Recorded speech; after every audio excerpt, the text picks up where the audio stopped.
Welcome to the Drew Yari Show.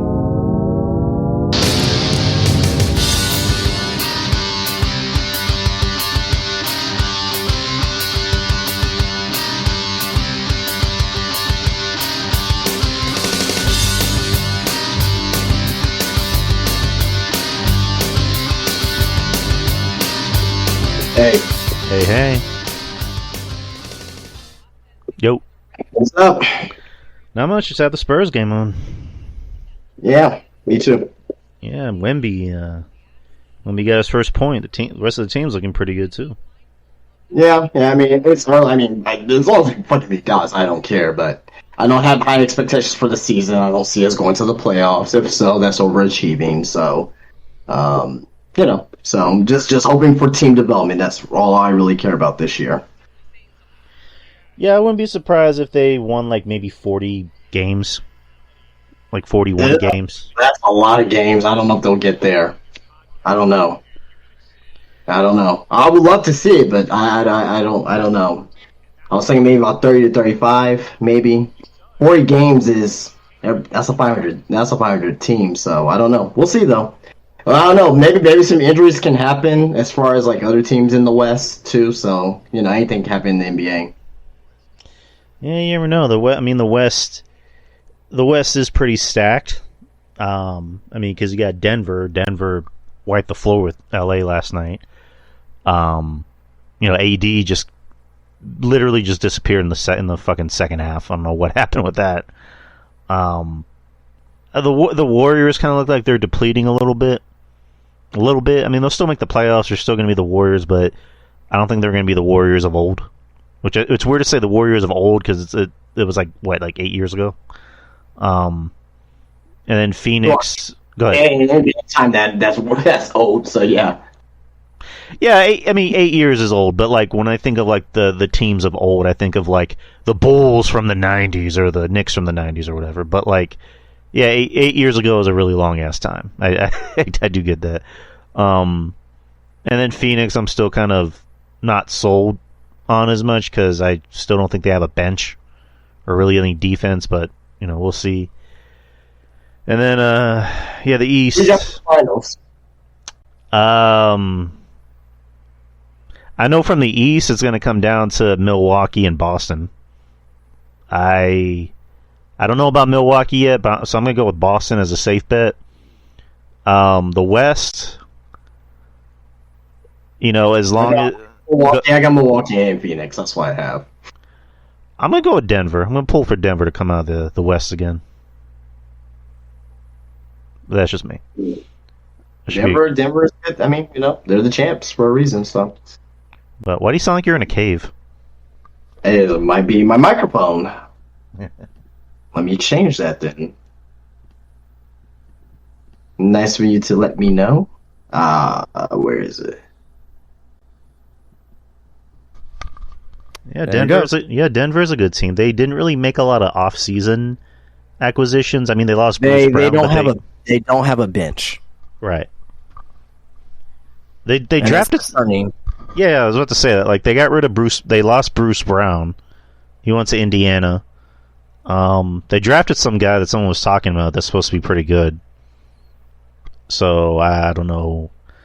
I mean, as long as they stay healthy, as long as they keep playing pretty solid, maybe they can get another acquisition during the season. You never know. But I'm still gonna go with Denver coming out of the West. But anyways, how are you doing? What's up with you? Good, man. I can't complain, man. Just working. You know what I mean? Can't complain. How was work today? Slow. Yeah, I bet. Slow, but it's all good. It's all good. Yeah, Wednesdays are usually the slow day, right? Mondays through Thursdays are slow days. And then Friday, Saturday, Sunday, that's your money day. Those are your money weekends, right? For the most part. But today was the off day and didn't really do much. Oh, nice. Just Tuesdays and Wednesdays are the off days, and today, like I said, didn't really do much. I went to Sam's Club and just got some cat food, and went to HEB, came home, got something to eat, Other than that, didn't do much. Oh yeah, I got a gym membership again. I don't know if I mentioned that. Oh, nice. Planet Fitness. Yes, sir. There you go. So, Cool. Anything else new? Well, I mean, we'll get into it. I did go to SmackDown last Friday. We'll talk about that. Oh yeah. Been playing Spider-Man 2. I already beat the main mission. I just got to do the side missions. Are we gonna talk about that on the podcast, Spider-Man 2? I mean, if you want to. Oh no, it's up to you. I have I played the game for an hour and a half, and it's good, but it's not as good as everyone's making it out to be. Okay, it's gonna be that kind of podcast. I mean, no. Well, the reason, I mean, because I think the original one was better. I think Miles Morales was better. This one didn't really add anything to it. Okay. Yeah, I get you. Yeah, I mean, it's like so. I played the first two, and so out of the three, I think this one's I won't say worst because that sounds bad, but the least best out of the three. You know what I mean? Mary Jane looks like fucking Gollum from Lord of the Rings, so there's that too. Who looks like Gollum? Mary Jane. Her fucking eyes. Oh, God. So I like her design better in the first one than what she is in this one. So, the wingsuit, don't get me started on that because that's fucking stupid. Sorry. Well, I mean, it's from the comics, so it is, but it's like this is no. Like I don't want to be fucking Batman. Just flying around the fucking city. Even in Batman games, you couldn't fly like that all the way across the fucking city with their wind tunnels and shit like that. Like, I was want to swing. I was want to be, Spider-Man. You know I actually don't like the flying as much. I prefer the swing, like you just said, like because they do have some missions that are predicated on using the web swing, and I get frustrated because it's like I'm trying to stay up, and then all of a sudden I'm just like all the way down on the ground. I'm like, what the fuck? So I hear you on the web swing thing or whatever the fuck it's called. So yeah, we could talk a little bit about that on the show. Yeah, that's fine. And then been keeping up with horror movies since it's still October, and Halloween is on Tuesday. So it is. It is. Yes. So Halloween, and then of course next Tuesday. Yeah, obviously. Next Tuesday. Been keeping up with the classics. I did watch Frankenstein a while back. I watched Dracula today. Nice. Now I will say this. First viewing of Dracula. You're 31 Lugosi, right? The original. Yeah. Well, it's not the original Dracula movie, but it's the most famous of the early movies because you had Nosferatu as well. Yeah. And you can watch that for free on YouTube because that's public domain. But so when I first saw it, obviously it's a slow movie. I think the Spanish version is more superior than the English version. But obviously Lugosi played a classic role, so it has no music. It's the first sound horror movie, so it had a lot of I think it has a lot against it nowadays. But it's a movie that you have to be in the mood for. For one, you can't just watch. I can watch Halloween any fucking time. I watch Friday 13th anytime. I got to be in the mood to watch.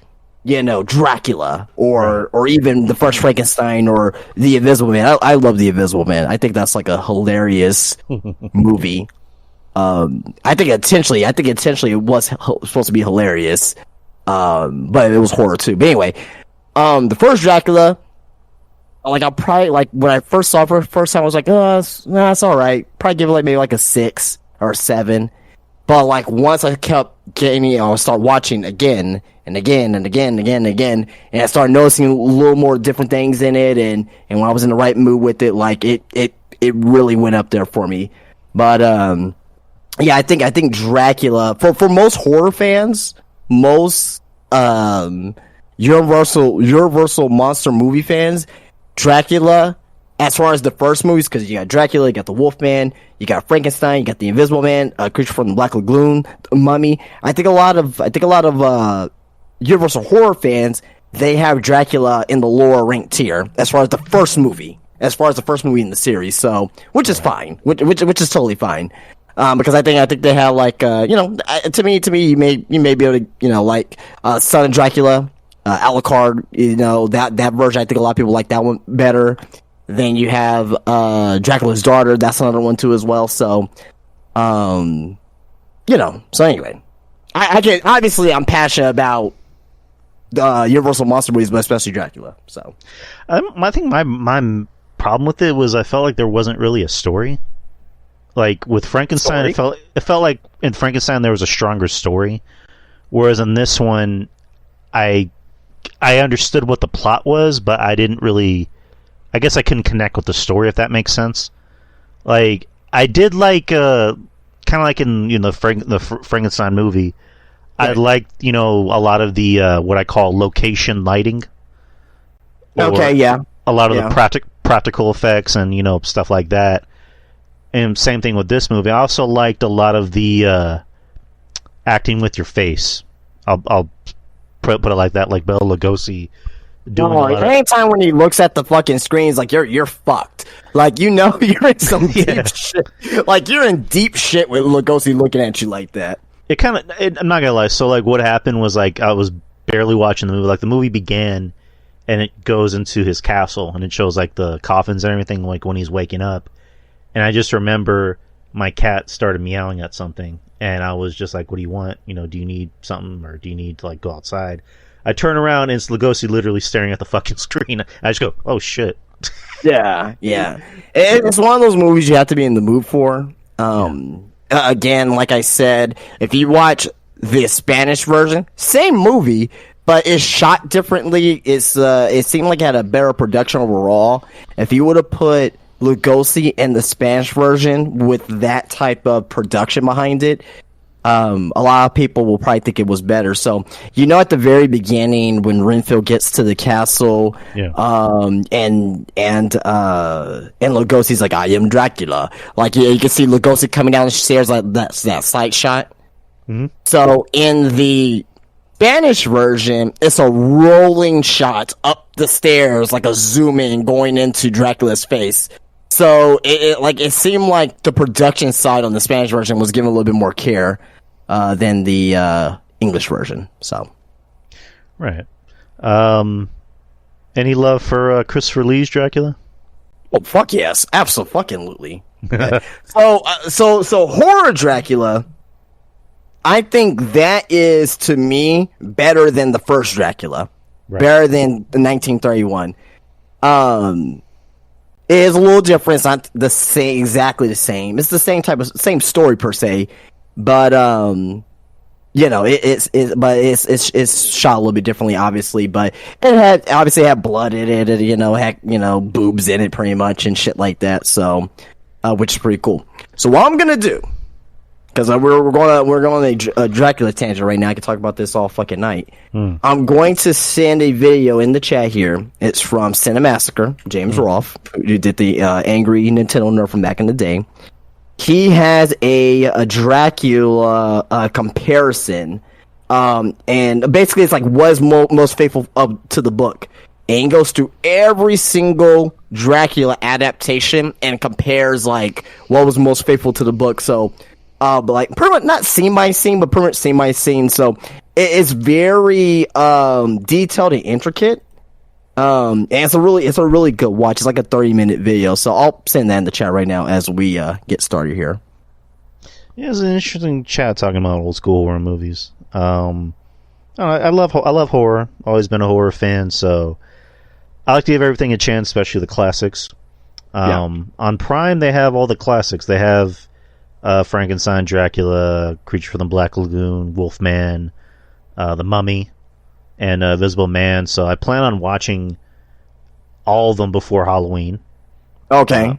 Which one would you go for next? The Wolfman. Okay, that's fair. Okay.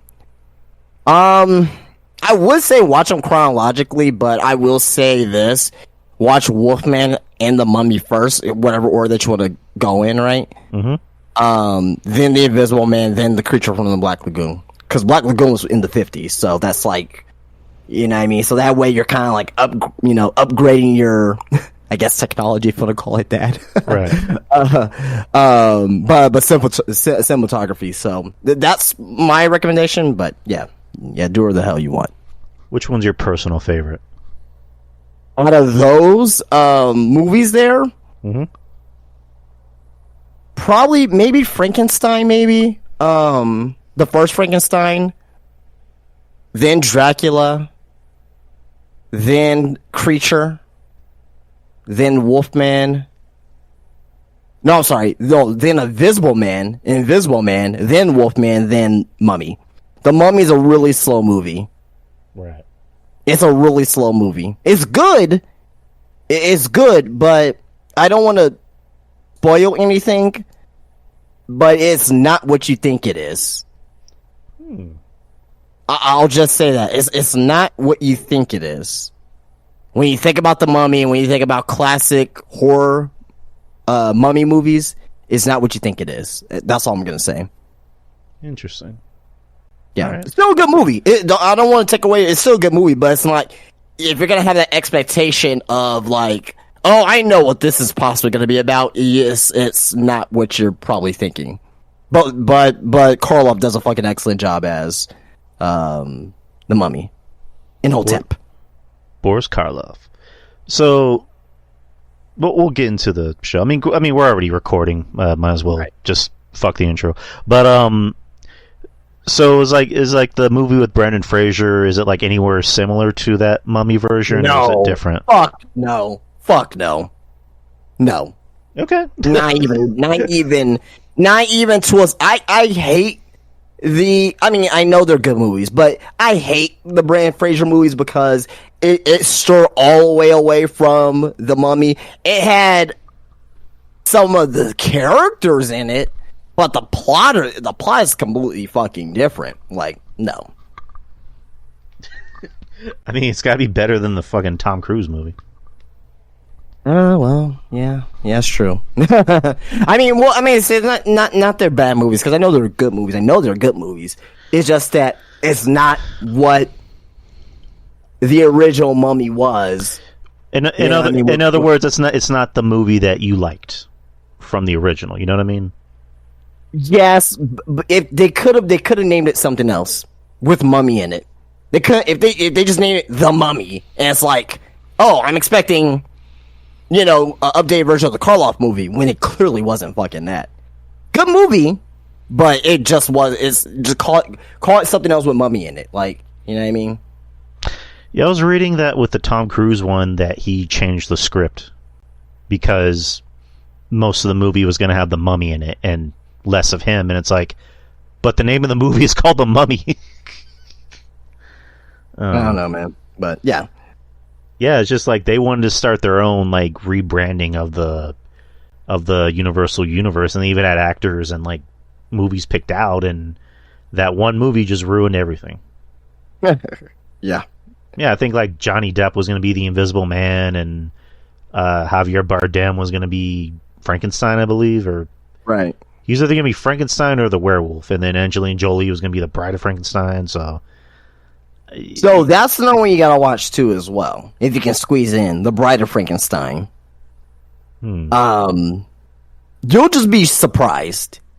I don't want to spoil anything, but you'll just be surprised. A good movie. I don't want to say I kind of have it in comparison to the original Frankenstein. Actually, I love Son of Frankenstein. I think that's probably the best one out of the original classic, Son of Frankenstein. But I will say that The Bride of Frankenstein, you're like, okay, like, it's a little, it's not a weird movie, it's like, I can't really say anything without actually spoiling it, so I'll just leave it at that. Okay, fair enough. I forgot what else I was going to say. Oh yeah, well, I'll definitely keep up with these movies. I don't know if I'll watch one tonight or tomorrow, but yeah, they are short too, like on 70 minutes. Yeah, like an hour 10, hour 15. Yeah, so they're easy to breeze through. I was gonna say, like, Guillermo del Toro is doing a Frankenstein movie. I mean, there's a lot of fucking Frankenstein movies out there. I mean, especially with Hammer. Hammer's like the that's the Christopher Lee era in the 50s and 60s. Hammer. Yeah. There's a lot of fucking Frankenstein movies out there. I don't know what the fuck, GDT's gonna do, but I don't know. Yeah, it's I think it's for A24. No, it's not for A24. Which that'd be interesting if it was. But like he's doing it. Oscar Isaac is going to be Frankenstein, or the monster. Andrew Garfield's going to be Dr. Frankenstein, and Mia Goth is going to be the bride of Frankenstein. Wow. Okay. So Mia Goth, who's basically like the new horror queen. So we'll see how that usually works out. Guillermo. I thought it was Jenna Ortega. Not Jenna Ortega. Nope. She's another one of those actresses, Jenna Ortega. I like her, but it almost seems like she's being typecasted now as like the moody, not quirky, but like the moody, cute girl. Right. I think, with her, I mean, she loves horror movies because that's like where she started. Like, have you seen, what was it, X? Yeah. So, like, she was in X the same year she did fucking, I think it was Scream, right? No, it was the same year. No, I think it was the same year that Wednesday came out. Well, actually, yeah, last year was like kind of her renaissance because it was Scream and X and Wednesday. Yeah. So. And she was saying that while she was filming X, she Skyped or like Zoom called Tim Burton for the role in Wednesday, and she was like covered in fake blood while she was doing the interview. Right. So she's good. I liked Wednesday. I enjoyed Wednesday a lot more than I thought I would. I did like Scream, and I liked X. Are you talking about Scream, like Scream 6, or yeah, or the one that came out last year. The one that came out this year was okay, but I got annoyed by a lot of the things that are happening in the movie. Like, it almost seemed like it was derivative from another movie. And there was a scene, I don't know if you've seen it or not, but like there was a scene where like the dude, Cuba Gooding Jr.'s son, is getting stabbed, by two different. Fucking stupid, man. He's getting stabbed twice, and I'm like, well, he's dead. And then the very next scene, he's on a gurney, he just gives a thumbs up, and I was in the theater, and I yelled, "That's bullshit." So with that, like. So yeah, man, that was complete bullshit. But I mean, at the same time as well, obviously he's like one of the what they call him, the core four, wherever the fuck they call him now. Yeah. Where core 4, core 3, where the hell they call it. But anyway, yeah, it was dumb. But I will say this. Have you seen Friday Part 8? Jason Takes Manhattan. Yes. So obviously Jason Takes Manhattan, like he was like in Manhattan for like 15 minutes out of the entire movie. The rest of it was on a fucking boat. But I don't know. I just don't like horror movies that take place like far away in different settings. Right. You know what I mean? Like Scream 6 is like just like in fucking like New York. Like what the fuck? Subway station. So that's like to me like it just didn't feel right. Jason Takes Manhattan, fucking Child's Play 3, fucking on a fucking military base, like, boot camp base, whatever the fuck it was. Like, I don't know. Jason X. Yeah, but I like Jason X too, but yeah, that was still kind of, it's like, fucking Friday X Star Wars. Yeah, at least with Freddy, it's just like he's in your dreams, so he can go. Yeah, well, yeah, that's different because it does have the super. Well, I mean, they're all supernatural, but like the super fantasy element to it. Right. What? We'll get to wrestling in a bit, I promise you, people. But what was your opinion on the? I guess a lot of the reboots, like for Friday and Nightmare and Halloween. So Friday, I love the 2009 Friday the 13th. I thought it was an excellent movie. I thought it was really good. I thought it was really, really good. I mean, objectively speaking, like, okay, like Friday and Jason is my favorite horror franchise ever, but the movies, like overall are not like great. Like the first Friday 13th, like, you know what I mean? It doesn't really hold up, but it holds a special place in my heart. And it sets the story too as well. I really like part 2, I really like part 3, I like part 4 as well. I like those and part 6. Part 6, Jason Lives, but I don't know if you know this, but parts 2, 3, and 4 all took place in a single weekend. Really? So just so you know about that. So you know about that. Which one was the one where they were like at a residential treatment center for kids? It was like an at-risk youth thing or whatever. I think it was part 6. Yeah, that was the one where the dude where he's like, you want a candy bar? And then he gets stabbed in the back of the head. Well, no, that's part 5. No. But, yeah, the Friday reboot was actually pretty decent, and I'm surprised I never got a sequel because I think it critically and financially did pretty well. So I don't know what happened with I that. mean, the fucking, it's a shit show with the Friday series. So Nightmare on Elm Street fucking sucked. It's the reboot fucking sucked. I think Nightmare on Elm Street is fucking overrated, to be honest. Like, I like the first one. I like the second one's okay. The third one's good. And I like New Nightmare in '94. I really like New Nightmare. That was the first one I saw, actually. I really like New Nightmare. So, but I think like Robert Englund's like obviously he's fucking a legend, right? And like I think he's the best single horror character to play a horror character. You know what I mean? He's like very, very memorable, obviously. But I will say that the Nightmare movies are not, to me, obviously, are not the best. But Child's Play, I like Child's Play. I think they're the most consistent movies, right? In the bunch. Then you got Halloween, the Haddonfield trilogy. This trilogy that just in it, I really like it. Really fucking like it. It's like I really like the Haddonfield trilogy. I like Halloween 1, 78. Do like Halloween 2. Halloween 3 is a underrated classic.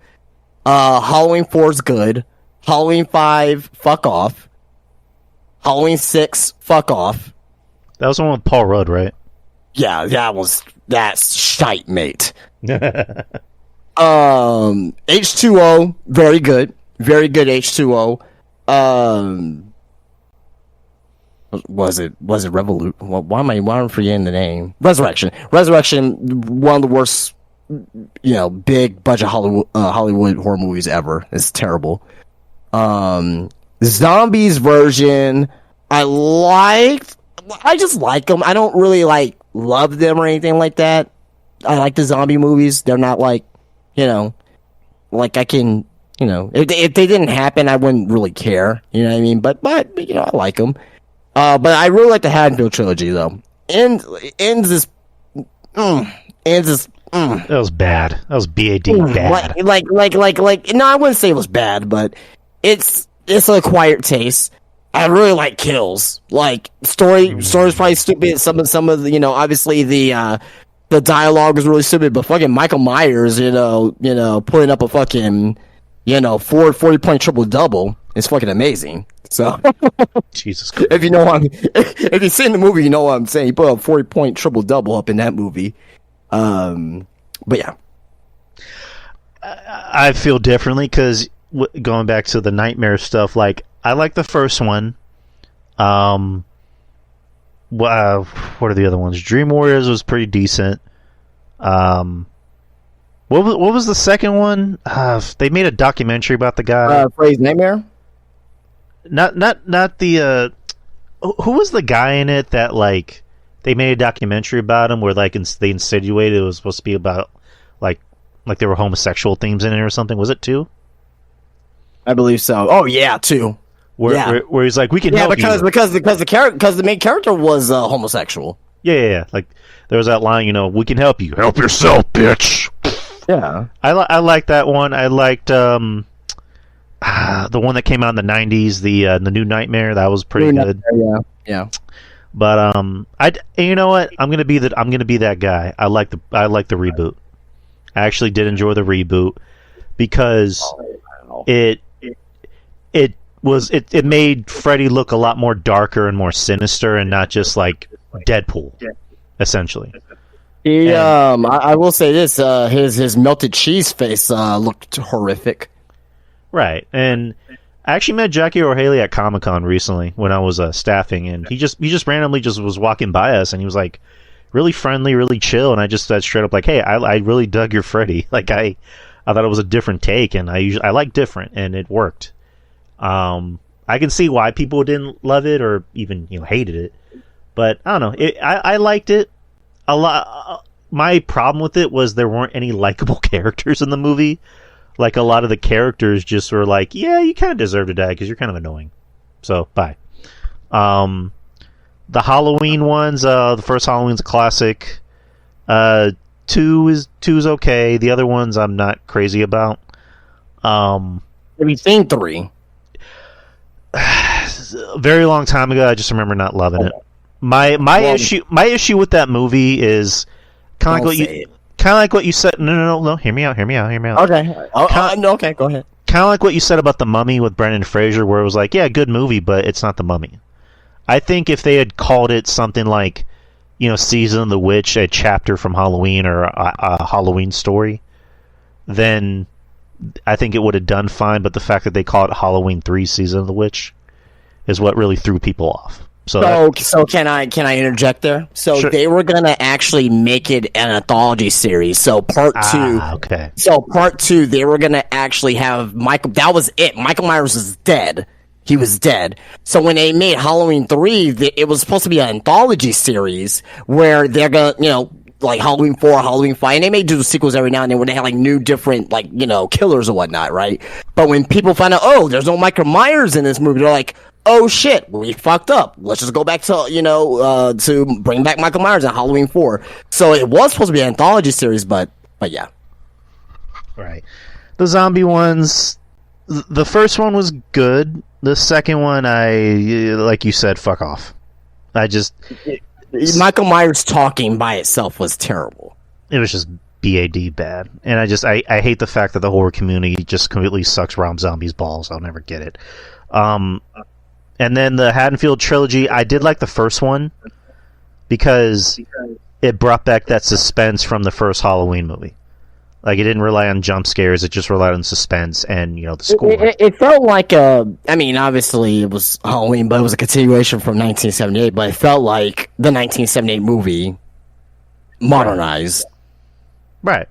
And then it wasn't too gory. Like, it would do stuff where it was like, how did that happen? Like, when he turned that, dude's head into a jack-o'-lantern. I'm like, oh, shit. Like, we didn't have to see that, And then the second one was like, okay, we're going to bring the gore. I'm like, okay. And it was...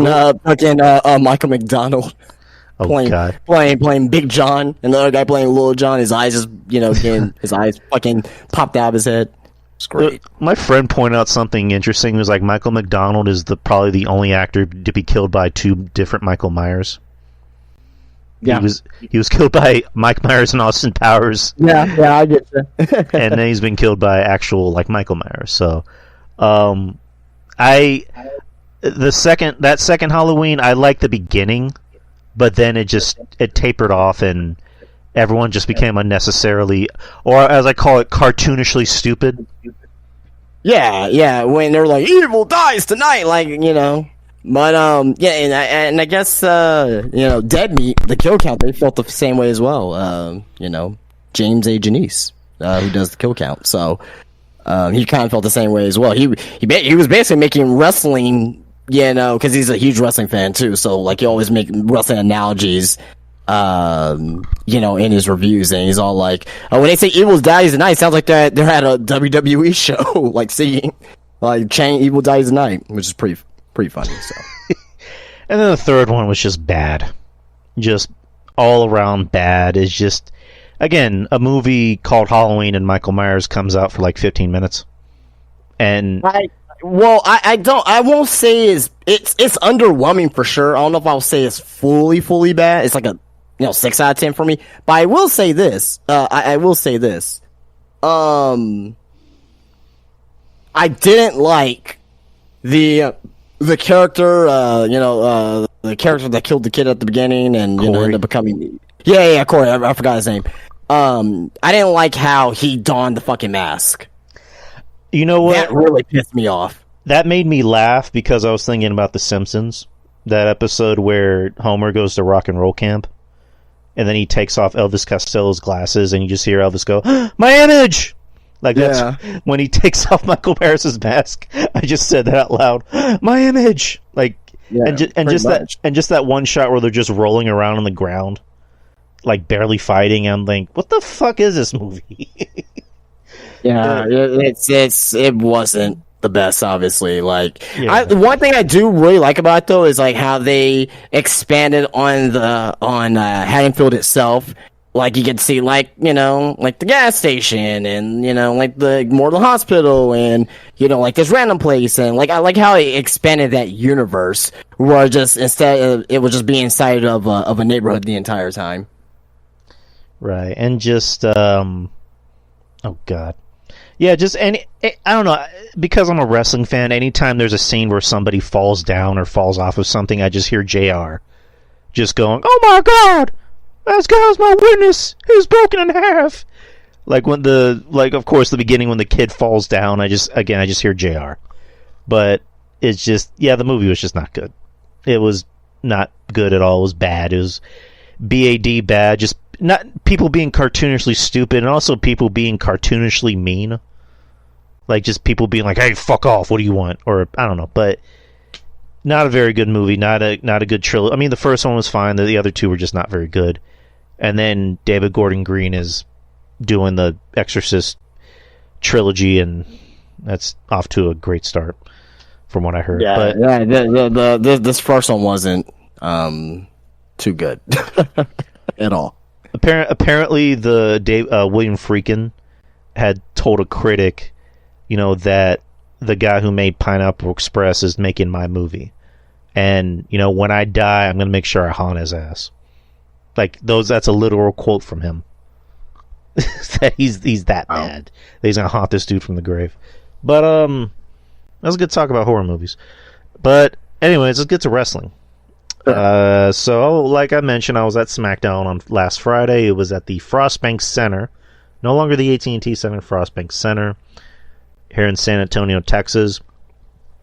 I enjoyed myself. It was a really good show. I thought it was probably the best SmackDown I've been to. Just my opinion. Overall, I was telling RJ in the text, the biggest pops of the night. You had LA Knight, of course. He got a huge pop. Cena, I think, got like a godly level pop because he's Cena. He's like the last big superstar, in wrestling. So when he came out, the whole place went nuts. Bianca Belair, when she came back, she got a huge pop. And Jey Uso, when he came out and made his interference, he got a big pop. So nice. But I really enjoyed the show. Like it, of course, when you go in person, there's always some like shit. Like of course, when they're about to have a match and they go to commercial, and then they have to show you a commercial for the show you're watching, and promos for other shit, and then you just look at the wrestler who's just standing in the ring, just like waiting for the match to start, and then when they come back they replay his music like he just came to the ring. So I don't know, that's still weird, but still enjoyed it, still had fun. Let's just kind of run through SmackDown. So the show began with Paul Heyman addressing the news that LA Knight will be wrestling Roman Reigns at the Saudi show Crown Jewel next Saturday, as we all expected. And then LA Knight comes out to talk a little bit of shit. He tells Paul Heyman, "Get on my ring," and he says, "No, wait, get your ass back in. I don't care what I said. Get your ass back in this ring." And basically just hyping up the match.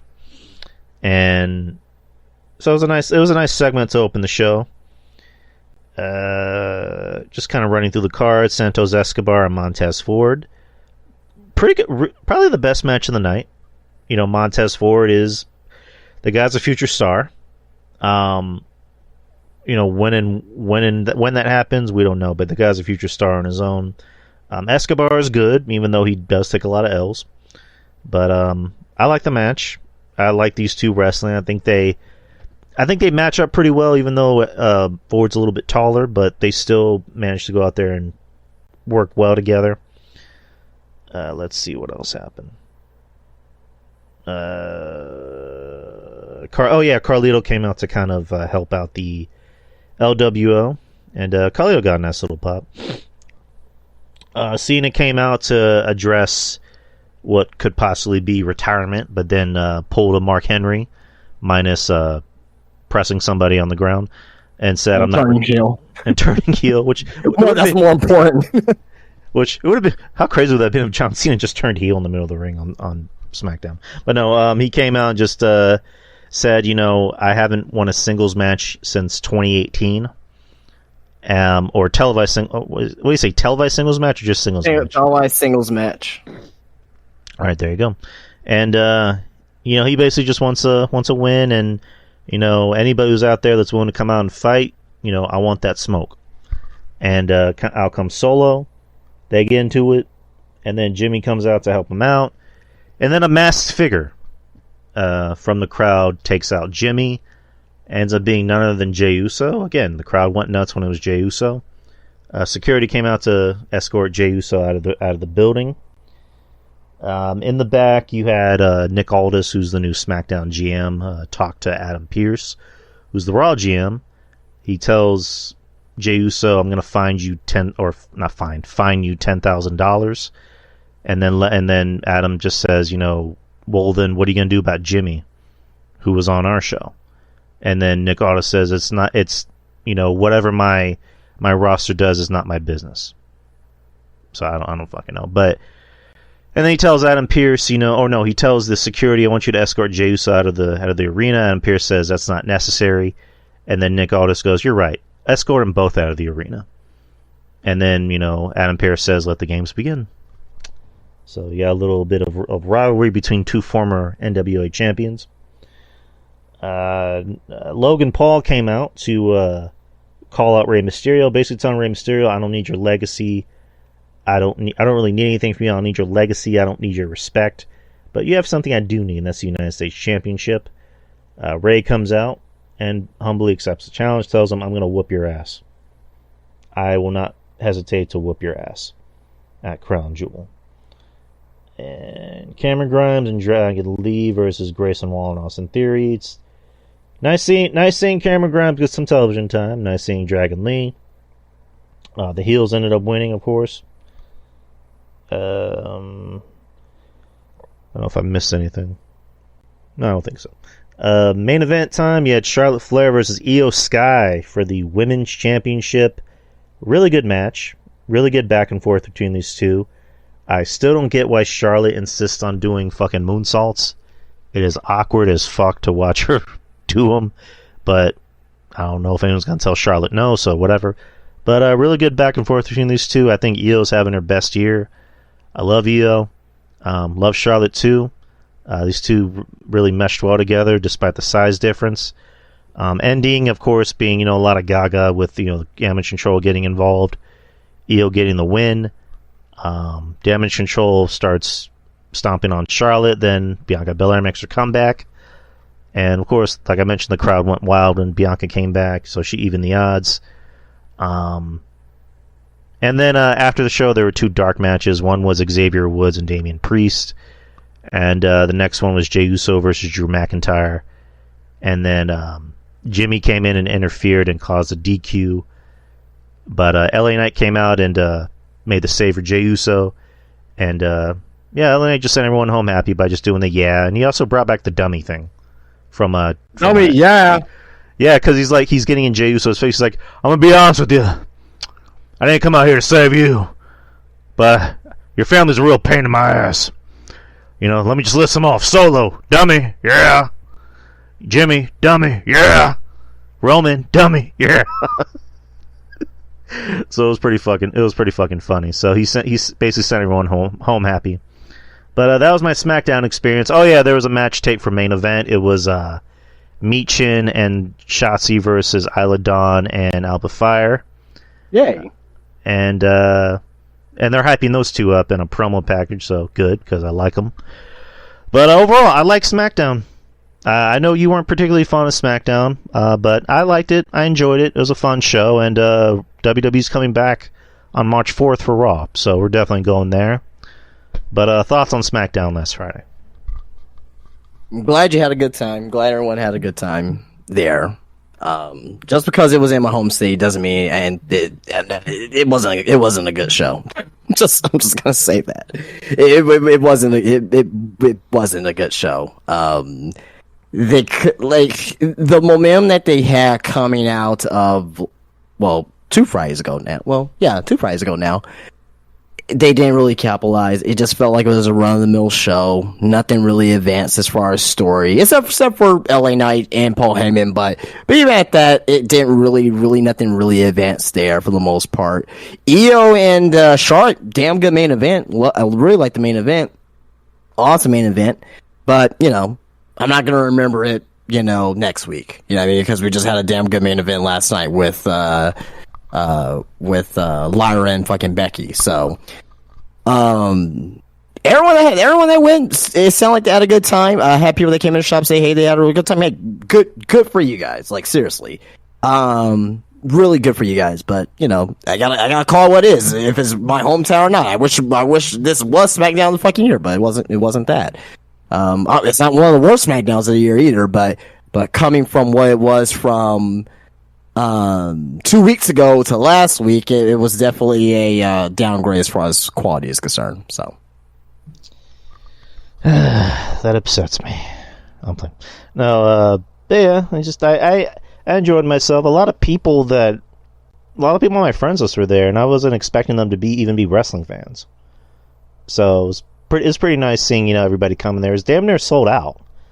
It was sold out. From where I was sitting, I looked over to the other side. I think I'd noticed maybe 7 seats that were empty. They did open up I think they opened up maybe about 50 more seats or something like that on the day of. But on Wednesday, Thursday, it was sold out completely. That was coming from WrestleTix, by the way. So right, and kind of like with the Survivor Series, they just had to open up some more seats because they were already sold out. Yeah. So I mean, man, WWE's yeah, they're definitely making their money from TV shows and pay-per-views. Yep, but yes, sir. That was SmackDown. We can move to Monday Night Raw. Raw wasn't good either. It wasn't great. It wasn't terrible. It wasn't good either. Wasn't terrible. Wasn't great. But it was just kind of, I would say, like the kids would say, mid. I would say it was kind of mid. Kind of like your reasoning for not liking this past SmackDown. It just didn't really elevate anything, only maybe some storylines, and it was basically just a show to say, hey, we're going to add more matches to Crown Jewel.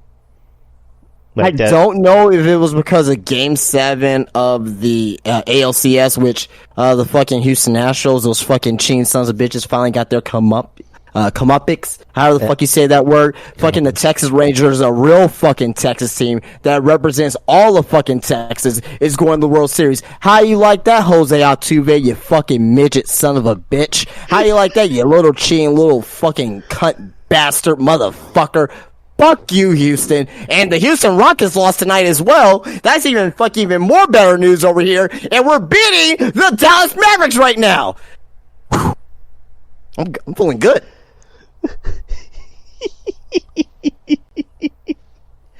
I love you, Justin. I don't know if I told you that. I do love you, man. I'm feeling really good right now. I'm glad. I'm feeling good that you're feeling good, and I'm feeling good just in general. But yeah, we'll just kind of do a quick run through of Raw, Judgment Day promo. Of course. No. Damian Priest and Finn Balor came out just to kind of gloat about how they won back the tag titles. Cody comes out and he has a funny line where he's like, "It's not funny when someone interrupts you, right?" And then Cody challenges Damian to a match at Crown Jewel, so that's set.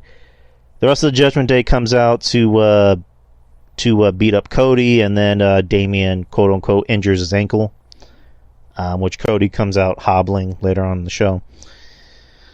Let's see. Alpha Academy versus New Day. New Day won. Decent match. I mean, it was good. I thought it was good. Yeah, Alpha Academy's good. New Day is good. I like these two teams. So they're never going to stink up the place. You're never going to say, "Oh, it sucked." It's like, "Oh, it was a good match." Just can't really say anything new about it. NXT Championship: Becky Lynch versus Indy Hartwell. Becky won. Good match, good outing. Good outing for Indy. It's good seeing her get some exposure. And then Xia Li attacked Candice LeRae in the back for some reason. Contract signing. Go ahead. I mean, that's good. Get them on TV. Yeah. It gives a reason for them to have a match against each other. You know what I mean? And the way that they do it too as well is perfect. They don't spend. It's not a 3 or 4 minute thing. This is less than. I think it was like less than 3 seconds, and got its point across, and you know where it's going, possibly next week. So I'm fine with that. Cool. Backstage segment with Nick Aldis and Adam Pearce, basically just kind of squashing their beef that they had last Friday. And Adam Pearce inviting Nick Aldis to stay for the rest of Raw. And talking about needing more security for the contract signing for the Fatal 5-Way. Which really didn't really amount to anything either. Like, he was there, but like we didn't see him again. No. The contract signing for the Fatal 5-Way was... I mean, the only good part about it was Rhea, and she didn't really do much. Nia speaking is bad. Like, she's not good. She sucks. I honestly thought that, I mean, her promo wasn't great, but I thought she sounded better than what she normally would sound like. So, I mean, that's a positive there, but still not a good promo, but, she, like, in comparison to what she's known for, she sounded better than what she normally would. Right. Next, you had Johnny Gargano versus Giovanni Vinci. Gargano won, so it sets up the storyline with DIY and Imperium. Also, on Monday, Gunther passed 500 days as Intercontinental Champion. He needs 120 more to pass Pedro Morales for the basically the combined title reign record. So basically, he'll be the all-time best Intercontinental Champion. And I did the math. So from Monday. 120 days. That'd be February 20th. So that'd be the. I don't think he's gonna get there. All right. But interesting fact is that's the Raw before the Elimination Chamber. Yeah. I think he's losing it before Rumble. Probably. But doesn't mean he can't win it again, obviously. So yeah, sure. Logan Paul returns to Raw and then talks about the match, brings out Dom, I think Dom already comes out. And 2 heels in the ring. Logan wants Samantha Irving, who's Ricochet's real life fiance, to say his name to announce that he's the champion. Doesn't want to do it. Ricochet comes out and takes out both heels. So nice that they're still making Ricochet look like a star. They're not forgetting about old Ricochet. It's kind of funny because I forget, someone brought this up. Like, when they brought back Braun, they tried to make him into a thing again. And then they paired him with Ricochet, and Ricochet is the one who became a star, out of that whole group. Granted, Braun is still recovering from surgery, but, still Ricochet became a big deal. So, good, because I like Ricochet. And I believe next week is going to be Ricochet and Dirty Dom. Right. So cool. What else are we talking about? Oh yeah, Natalya and Nikki Cross versus Piper Niven and Chelsea Green. Just bleh. They should just. I don't know. I said it on X, Twitter, whatever you want to call it. They just get rid of those women's tag team titles and just make like a Intercontinental title or a television title for the women.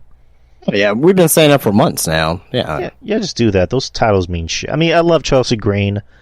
I'm glad Piper Niven's getting some television time. I have a love and hate thing with Natalya, and I actually legit forgot that Nikki Cross works for the company. Oh, wow, really? When she came out, I went, "Oh, she still works here." Oh, wow. That's how bad it was. I legit forgot that she works here. Rhea Ripley, I guess, trying to persuade Drew McIntyre to, I guess, get some help from the Judgment Day, but he said, Seth Rogen. Not Seth Rogen, Jesus Christ. Seth Rollins. I really hope it's not Seth Rogen. That'd be interesting. You're like, you want me to help you, Rhea? No. Yeah, no. But, no, that didn't happen. Was this the main event? No, it was the main event. Sami Zayn versus Drew McIntyre. Really good match. I don't think I've ever seen these two wrestle before. Maybe in like tag matches, but really good. Drew McIntyre? Yeah, I don't think I've ever seen them had a match before. Yeah, bro, they definitely wrestled several times. Okay, but good match, good underdog match with Sami Zayn playing the underdog and Drew just being the big bad motherfucker. McIntyre winning after interference from the Judgment Day. Sammy getting distracted and Drew going for the Claymore. So, yeah, good match. Again, Drew playing on the fact that he's going to be a heel pretty soon. I like that they're being more gradual about it instead of just having him come out and be like, I hate you all. I'm a heel. Haha. I hate America. I hate America while I stroke my big, thick mustache. And no, just take your time with it. I like that they're taking their time with it. And I also think Drew would work better as a heel, just personally. Akira Tozawa versus Big Bronson Reed. After Akira won a match against Bronson, and Bronson said, I'm feeling generous, so no. And then Akira just slapped him across the chest. Just said, I won a match! And then Bronson, took the match and he beat him. So, what else am I missing? Just hyping up matches for next week. Next week is going to be Seth Rollins versus JD McDonough. Candice LeRae versus Xia Li, so Xia Li is getting television time, so good. DIY versus Imperium, and Ricochet versus Dirty Dom. Main event being Jey Uso. It looks like next week, like those 4 matches right there should all be fucking good. Yeah, there's no doubt they'll be good. I mean, there's no doubt they'll be bad. I meant that. Well, I mean, like, if you look at, like, on paper, next week infinitely looks better than this past Monday. Right. And it's also the Monday before Halloween, so they'll pull out all the treats and tricks. Main event being Jey Uso versus Damian Priest. As you can imagine, good match.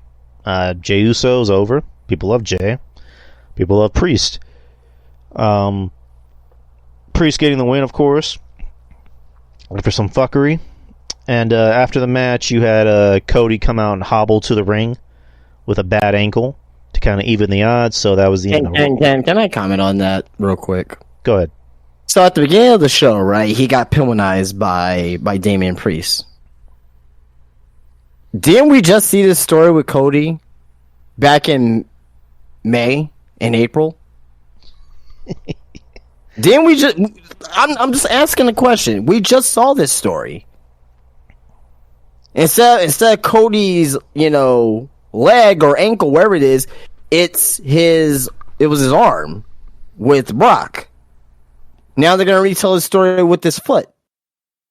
Like, can we be a little bit more creative with Cody? That's all I'm asking for. This is lazy. Sorry about that. I had to mute my mic. No, I get you. I mean, it just seems like, rinse and repeat with Cody because he is the top babyface in the company. So I get it. They really have to add a lot of sympathy for him. But like you said, be a little bit more creative than just like, hey, he has a bad arm. And now he has a bad hand. And now he has a bad ankle. And now he has a bad leg. And now he has a bad foot. And blah. So I get it, but he's magically recovered, and yeah, he just got hit by a car, and now he's up, or he just got struck by lightning, and he kicked out at 2. So I don't know, but as long as they don't turn him into Super Cena. I mean, he came out there. Like just guns blazing. You know what I mean? Still selling, but I don't like that. I don't like it. I get you. But Overall thoughts on Raw before we get to NXT.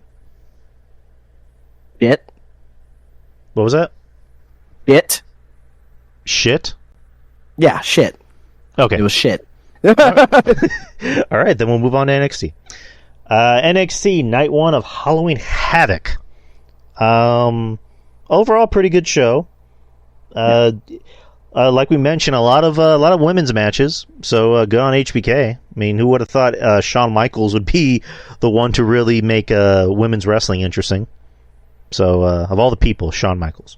But let's go over the card real quick. Roxanne Perez and Kiana James had a Devil's Playground match to open the show.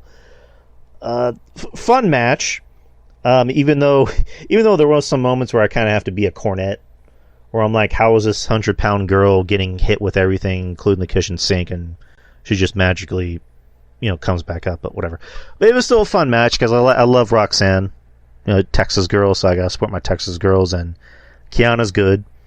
A lot of fighting outside of the ring. I would have expected more inside of the ring with like the weapons, but they were really doing other shit. Like, well, I mean, it was Devil's Playground match, Yeah, and all yeah. the playground stuff was on the outside. So yeah, I know. I'm just pointing that out. Like, it was a lot of like fighting, mainly like in the entranceway, or in front of the entranceway. But a fun match. Roxanne got the win after hitting Kiana James with her purse that had quote unquote a brick in it, and then did the pop rocks on the purse with bricks.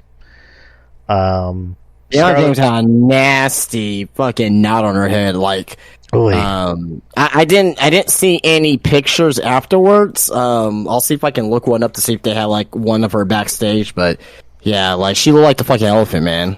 Oy, that was gnarly. I hope she's okay. Yeah, I hope so too. But yeah, but she still looked like the elephant, man. I am not an animal. I am a human being. Scarlett and Shotzi hosted the show. Scarlett came out as Marie Antoinette, and Shotzi came out as Hellraiser, so that was pretty cool.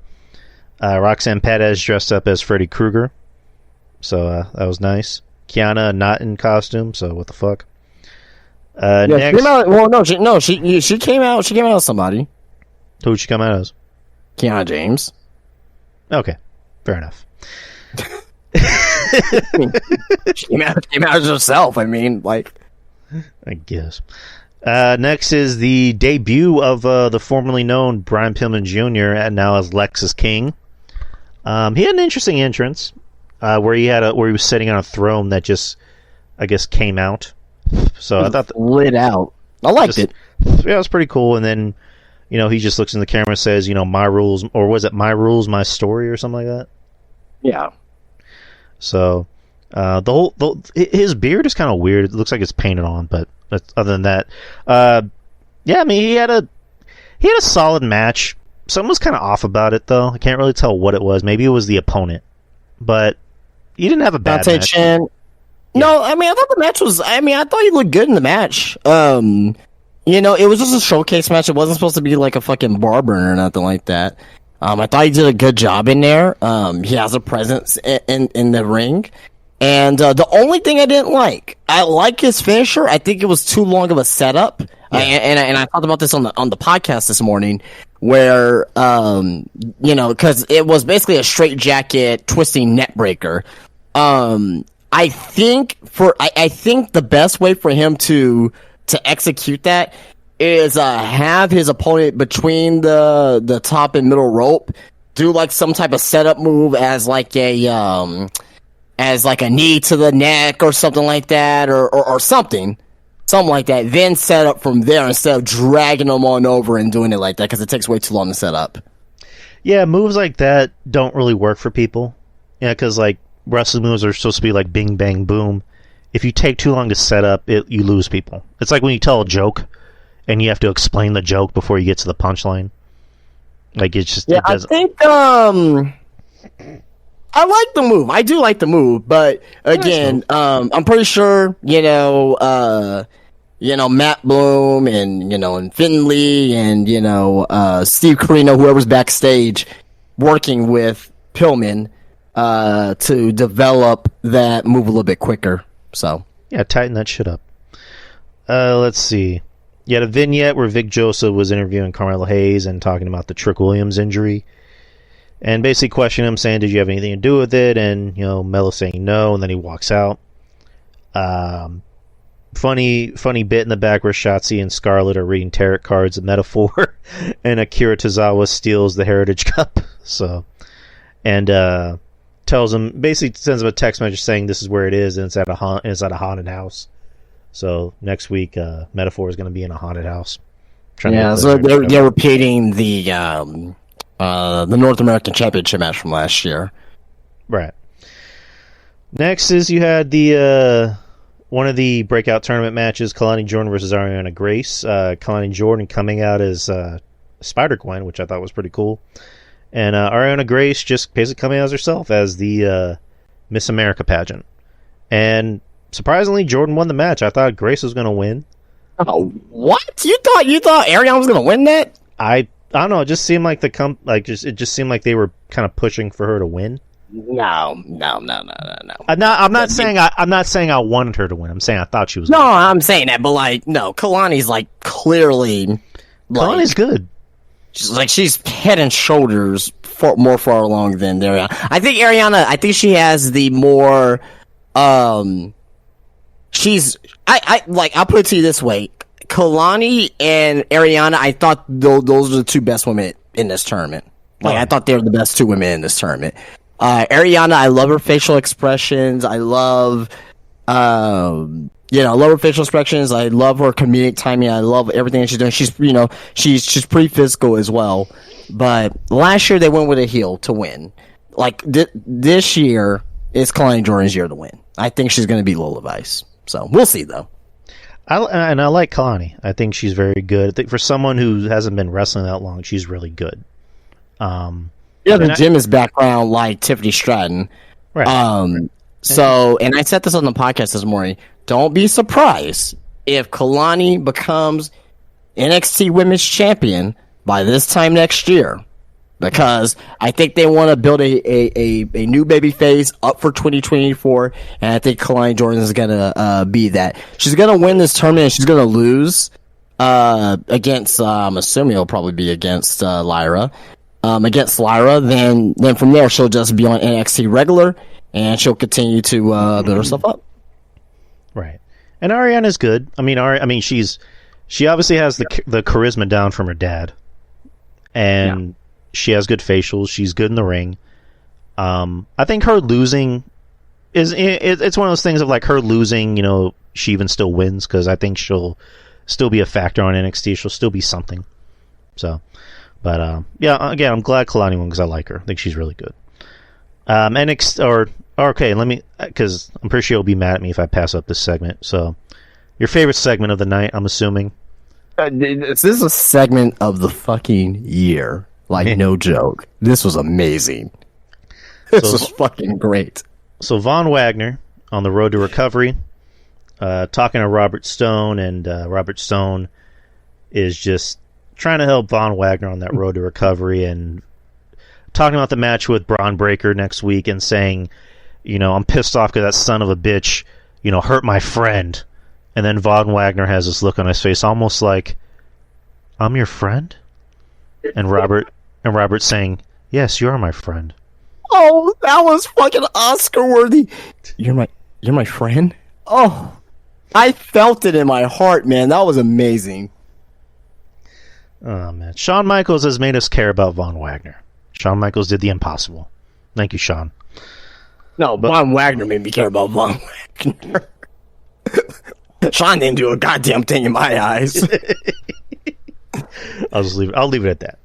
But, Von, we're hoping for a fast recovery for you, sir. He may be back next week. We'll see. And he'll win every single title in the company. NXT to win the titles. Yeah, NXT Tag Team Championship. You had the Family versus Chase U. Really good match, really entertaining. Chase U getting the win.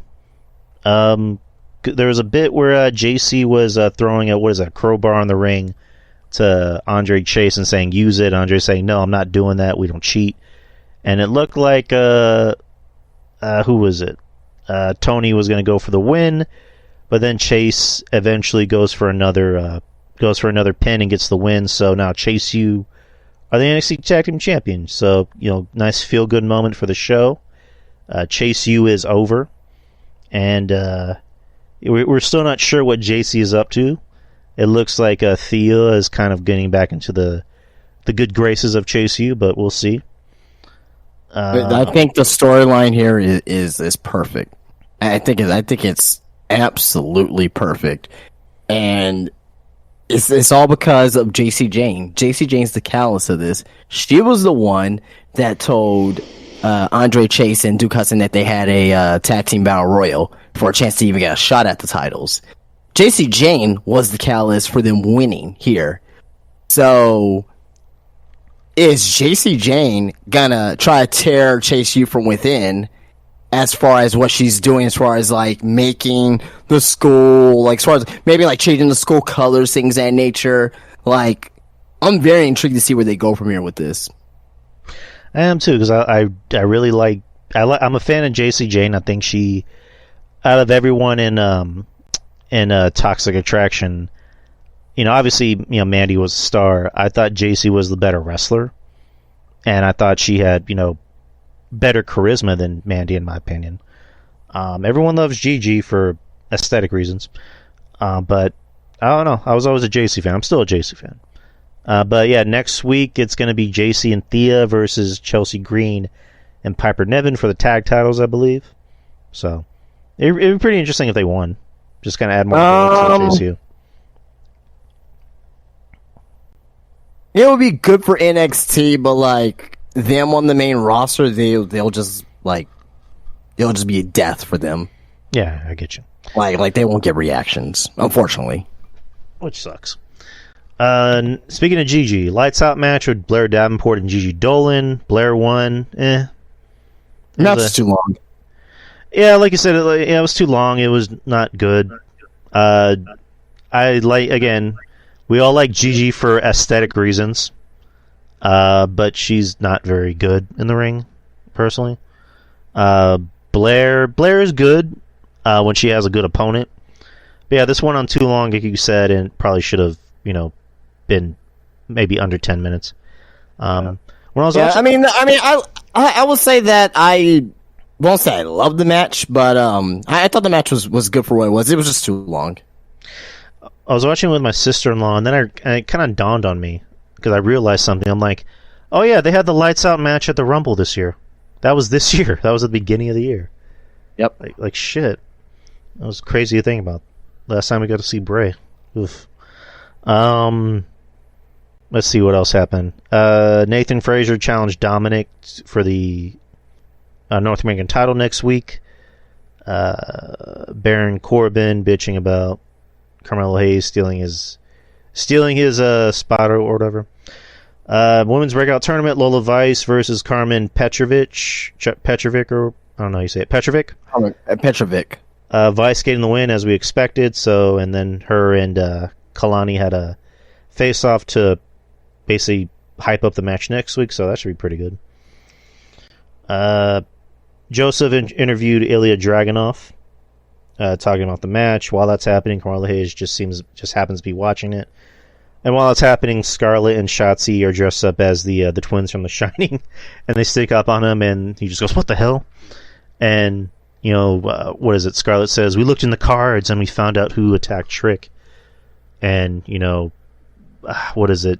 Carmelo said, "Oh, was it so and so?" He's like, "No, it was you." So, yeah, all signs point to Mello.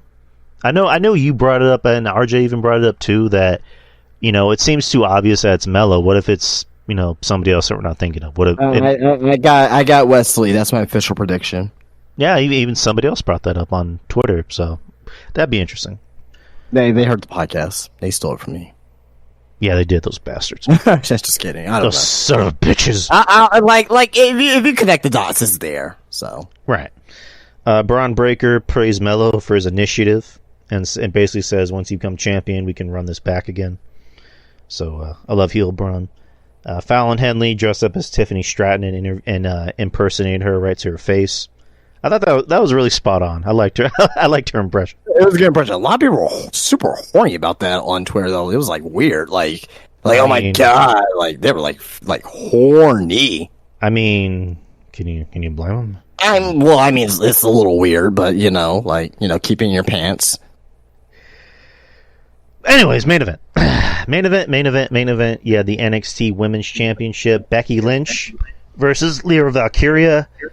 Holy shit, they were making this match seem special. I mean, obviously they should, but because I remember like a few weeks ago they gave it that like Real Sports on HBO like vignette treatment where they're talking about Lyra, being from Ireland and going to the same school that Becky went, or not, I don't know if it's the same school, but like she went to school and then Becky visited her and then they had a relationship, and that they really went out of their way to like really make this match seem special. Like they even had like, hey, it's the local pub in Ireland, watching the match, and I thought that was pretty cool.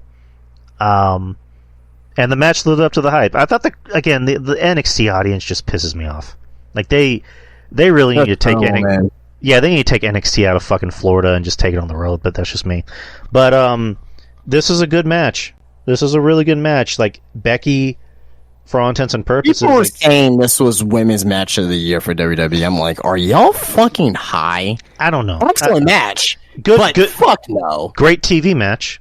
Like, fuck no, man. Like this wasn't even Becky's best NXT Women's Championship match. Right. I mean, a great TV match, couldn't you say? Oh yeah, it was a great match. Like you already know how I feel about Lyra. Like I've been praising her since day one. So. And I think I like her. I like her even more now. I mean, I don't want to sound like a fake fan. Let me kind of retract that. I've been liking her leading up to this match. I've liked her a lot more leading up to this match because they've made her interesting. They made me care about her, and she's also really, really good in the ring. So I like this match because like it went in ways that you didn't expect. Because I think the impression was like, oh, Becky's gonna win, but Lyra ended up kicking out of the manhandle slam. The manhandle slam, and she got out of the her submission move. Like it just, I haven't got that feeling in a match in a while where I'm just like, holy shit! Like I'm just like on my couch and I'm just leaning forward, like, oh fuck, like this is going in a different direction. But Lyra got the win off of what do you call, not a schoolboy, but like a reverse pin. It was like a back press pin, right? But Lyra is the new NXT Women's Champion, and good on Lyra. Let's see where this goes. Jade Cargill, for what it's worth, was also out there watching the match on her throne. And yeah, people, that was Halloween Havoc, week 1. Justin, overall thoughts on week 1? Fun show. Best out of the 3 shows: SmackDown, Raw, and obviously NXT. But yeah, fun show. Containing storylines as well, and Lyra with the win as well. I think this really put Lyra on the map because, like, if anything about, you already know how I feel about Becky Lynch winning the title and that stuff. But if anything, like her putting over Lyra the way that she did. I mean, Lyra's a fucking star now, so that I can certainly appreciate. That was NXT. Next week will be week 2 on Halloween. So, do you want to give a quick rundown of Dynamite tonight? I mean, do we have to? If you don't want to, that's fine. We can just get to the news and wrap it up. I mean, just honestly, the beginning, first 30 minutes was great. The story being told with MJF, and just the branching storylines with MJF and the Diamond ring. He ended up retaining versus Drew Robinson. Very good TV match. Then at the end of it, you had another. A promo segment in there where he challenged, or MJF challenged, Bullet Club Gold to a 8-man tag. And it's like, oh, you need 3 more partners. So either MJF's going to pick the Acclaimed or the Kingdom with the Roddy Strong. So we'll see what happens next week. Then King Omega came out there and he's like, hey, I know you have a lot on your mind. You got a lot going on right now. You got a lot to worry about. But, I'm due a title match because the record's coming up. And, I want to face you for the title, or you get to keep the record. Which I thought, was a good piece of storytelling there because, by next week, MJF will be the longest reigning AEW World Champion of all time. So they're going to have a match at Collision this Saturday. So Kenny Omega versus MJF. So that'll give you a reason to watch Collision, at least the main event. Probably not the entire show, but it gives you a reason to still watch Collision. So which I can appreciate them trying. Nothing really else happened on Dynamite. I mean, you probably had one of the worst women's matches of the year with Shida and fucking Ruby Soho. So there's that. And she is a damn good wrestler, so I'm quite shocked that she had a very bad match here. But in the main event was really, really good. Fucking Okada was on fucking TV tonight. Like, very good main event. Now I gotta go back and see what happened with Danielson because he was holding his face after the match, holding his face in his jaw area. It could be kayfabe. Because Okada was kind of like in his face afterwards. He's like, oh, your arm. He's like, first is your arm, now it's your face, and he was kind of like mocking him. So I don't know if this leaned up into for Wrestle Kingdom, perhaps, in Tokyo, which I mean, take my fucking money. I mean, that'll be something I'll probably watch live, fucking, at fucking 4 a.m. Like, I don't give a fuck. But outside of that, I mean. Yeah, it wasn't. It wasn't great. It wasn't great from my eyes. Now I'm seeing other people saying it was an excellent show. I guess the reason why I didn't fucking care because the NBA was on. Right. You know what I mean? The NBA was on. I was like, okay, well, want to kind of focus on this here. So it could have really been a great show. I probably got to rewatch it again tomorrow at the shop. My opinion may change, tomorrow afternoon. But as of right now, I just didn't really give a fuck about the show. Right, and as of now, the Mavericks just took a 3-point lead. So, well, why are you gonna bring that up? Well, you could have brought Spurs was up by 5. You gotta bring up when the Mavericks are up. Like, come on, man, you're better than that.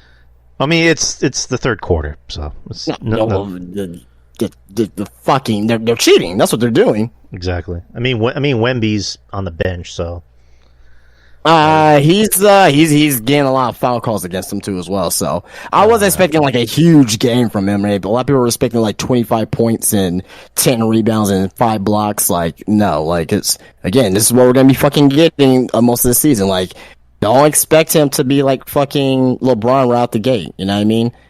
Even LeBron's first few games and Jordan's first few games weren't like the best. So he's a rookie. So. Yeah, and LeBron missed the playoffs in his first 2 seasons. So, I mean, he didn't have nobody either, let's be honest, but he had no one. He literally had nobody that he had. Spurs has a good young core at least, so. LeBron had fucking Larry Hughes on his fucking team, so. Hey, Larry, I should let you know. I should let you know on the quality of team. Of all the players you named Larry Hughes. Larry Hughes is actually decent. He was decent, but like he wasn't an all-star or anything like that. I mean, you could have said like Ricky Davis or something.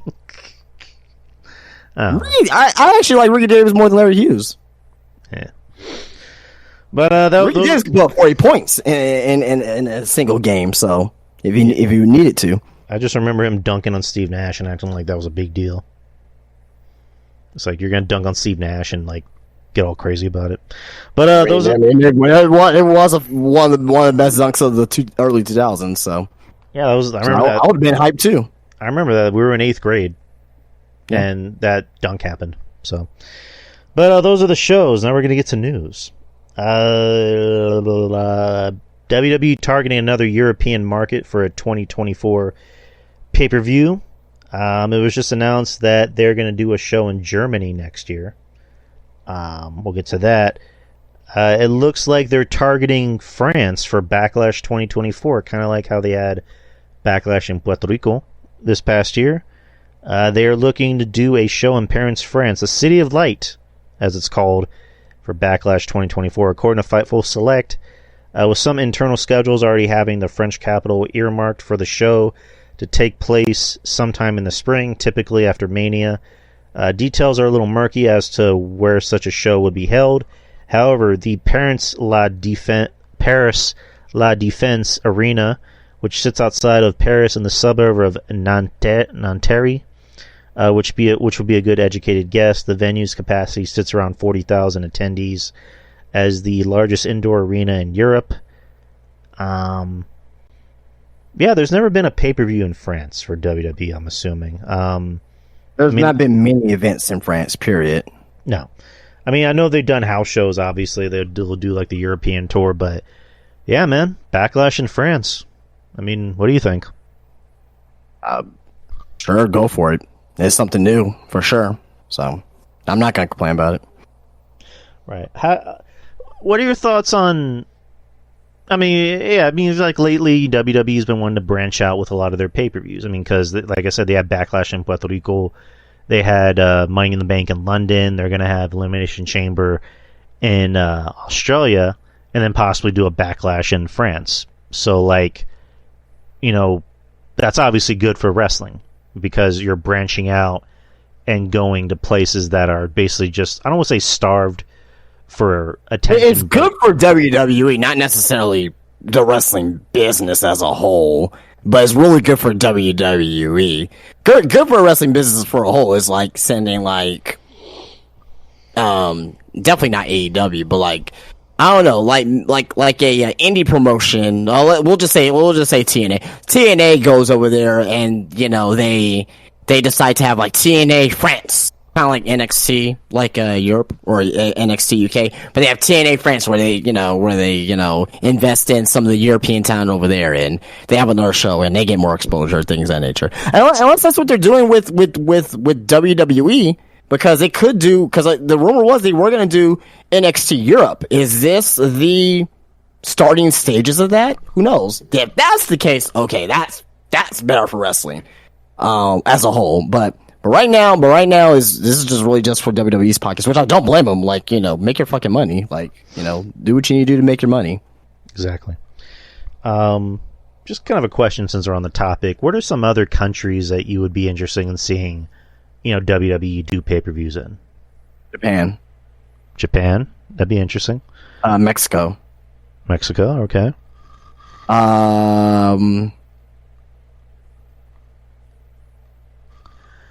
Well, I don't want to say India. Maybe India, they'll probably be okay, but South Africa. Okay. If they can make it back alive, China. I don't know if there will be any shows in China pretty soon, but yeah, I know. But those will probably be the main ones. Spain, maybe. But like if there's a demand there for it, obviously, you know what I mean. So. All right. Speaking of shows overseas, WWE announced this morning that it will hold its first ever premium line event in Germany next August. The Bash in Berlin will emanate from the Mercedes-Benz Arena in the capital city. Pre-sale registration is now available for European fans and those willing to make the trip overseas from elsewhere, although no further on-sale information has been provided at this point. And yeah, first ever major WWE pay-per-view held in Germany. It will be August 31st, 2024. I guess, the week out, either like the week after or 2 weeks after SummerSlam, I'm guessing. But, yeah, man. Just, thoughts on a pay-per-view in Berlin? I mean, it's all the same, kind of like Berlin and England or whatnot. It's good. It's really good for the country. WWE, they're expanding their footprint, in the European market, which is awesome. But I will say this. And I'm making a prediction. I said this early on the podcast this morning.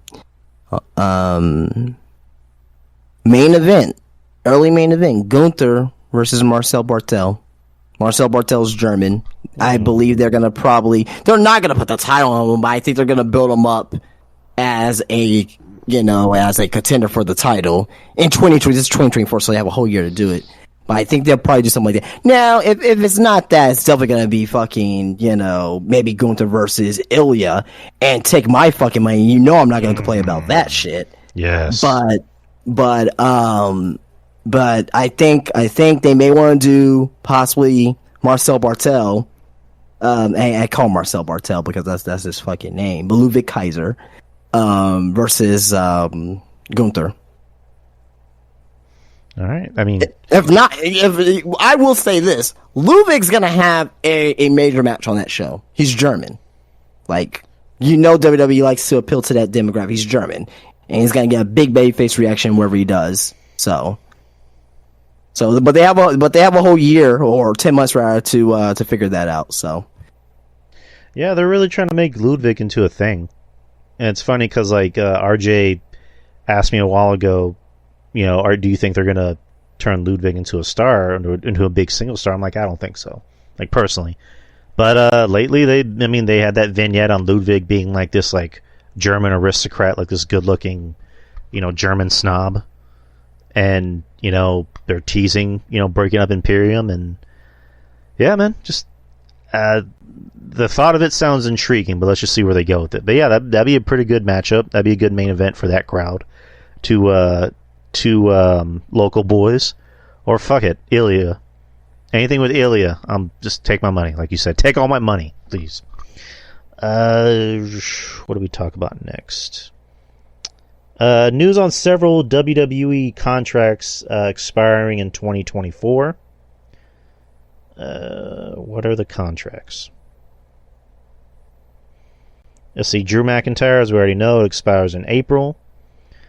It's bringing up MJF for some reason, even though he's on WWE. And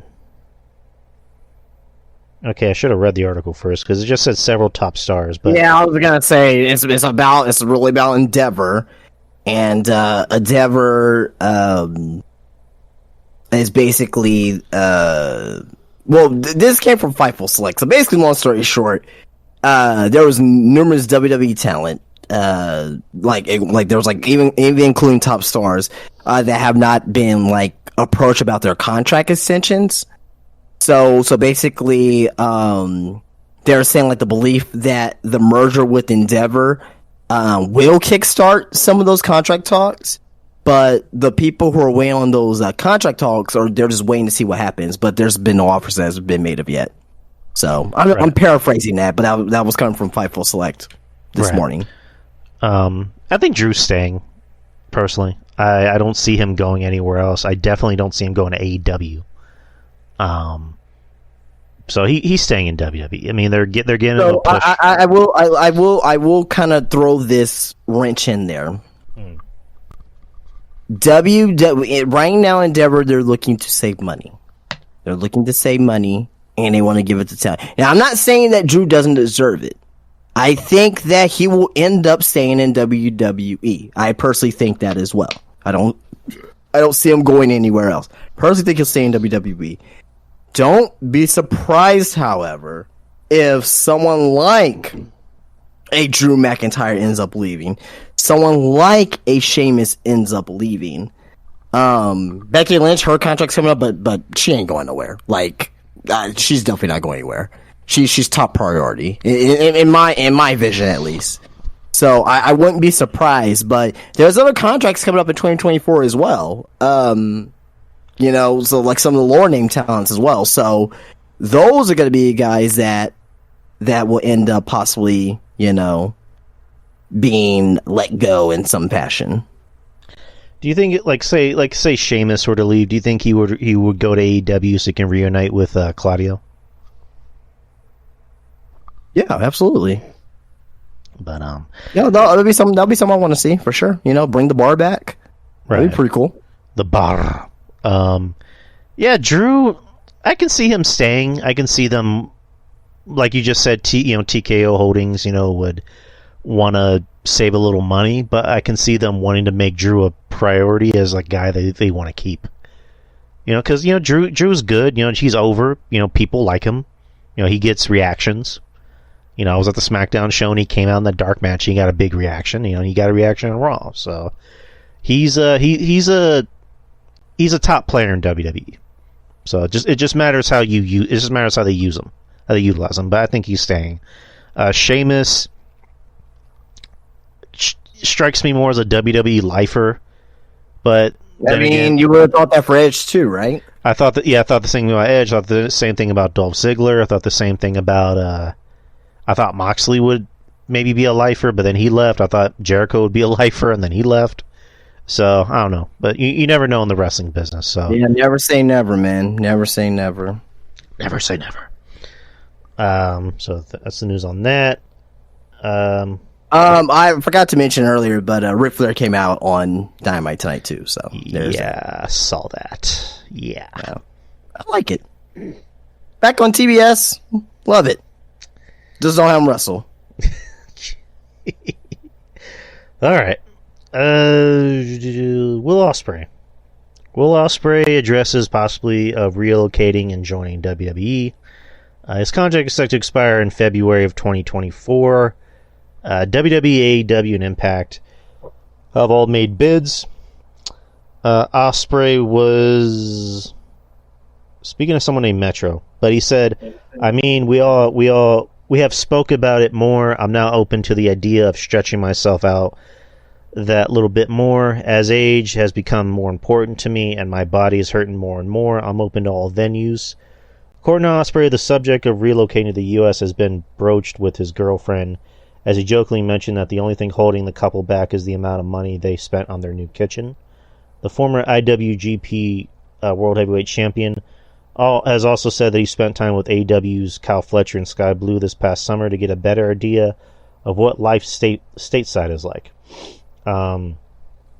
Ospreay's new stance flies in the face of recent reports that he suggested that working for WWE was unlikely due to Ospreay's reluctance to move. However, Ospreay has been wrestling in the U.S. more and more lately, most recently defeating Mike Bailey at Impact's Bound for Glory over the weekend. Still, Ospreay... Fantastic match, by the way. I heard. Ospreay has not yet given any indication to this point as to which company he may favor for his next wrestling contract. So, Ospreay kind of being more warm on the idea of maybe going to WWE. I know it probably seems more likely that he might stay in AEW, but he's also self-aware on the fact that he's getting older and, injuries are catching up to him. His body's aching a little bit, so if he goes to WWE, he'll obviously make more money. He'll have to do less shit. He won't have to put his body through hell. He also brought up the fact that, of wrestling Seth Rollins.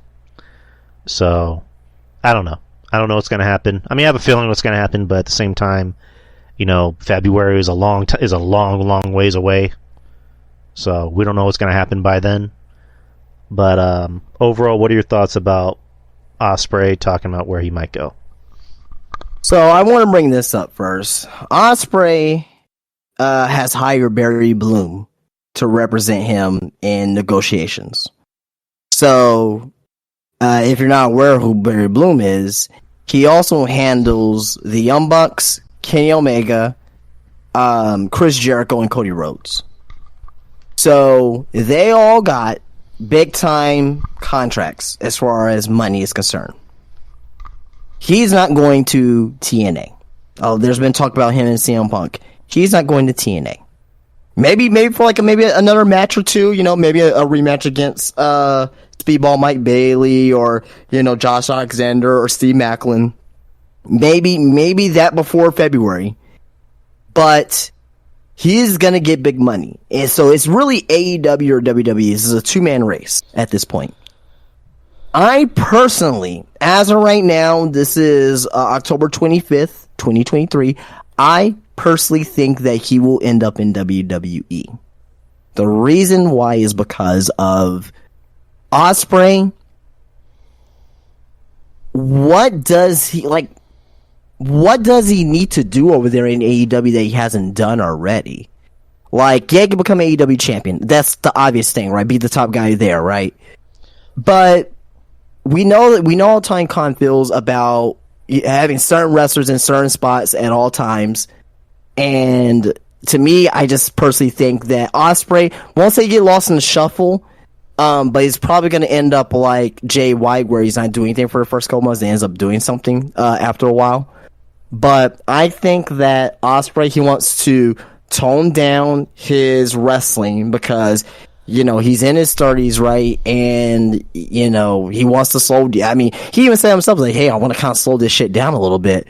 You know what I mean? So that's why I personally think WWE, he's going to be forced to slow down his in-ring style. And plus, there are more appetizing matches for Will Ospreay in WWE. You got Ospreay versus Cody, Ospreay versus LA Knight, Ospreay versus Jey Uso, Ospreay versus Gunther. That'll be a rematch that we saw, that I saw at least. I don't know if you've ever seen their match before. I think it was in Progress or What Culture Pro Wrestling. Ospreay versus Tyler Bate. Ospreay versus Pete Dunne. I can name Roman, and the obvious one is Seth Rollins, right? So there are a gang of matchups, first time matchups in WWE. Oh, not even to mention Ospreay versus Ricochet. Like, that's like, that's, everyone wants to see that match again on a bigger scale. Like, Ospreay and Ricochet made each other in like 2015, 2016 at the Best of Super Juniors. That's when they both became like, oh man, this is when they started to get very popular and their names became out there. But regardless, though, I will say that Ospreay, personally, I think he has more to chew on, more to bite on in WWE versus AEW. I won't be surprised if he goes to AEW. I just think that at this point of his career, it's like, well, he wants to prove himself as the best wrestler in the world, quote unquote, which I personally think that he's top 3. You know what I mean? You could put whoever you want on the list, like him, Gunther, Kenny Omega, whoever you want to have in your top 3. But I think Ospreay's in that fucking conversation, personally.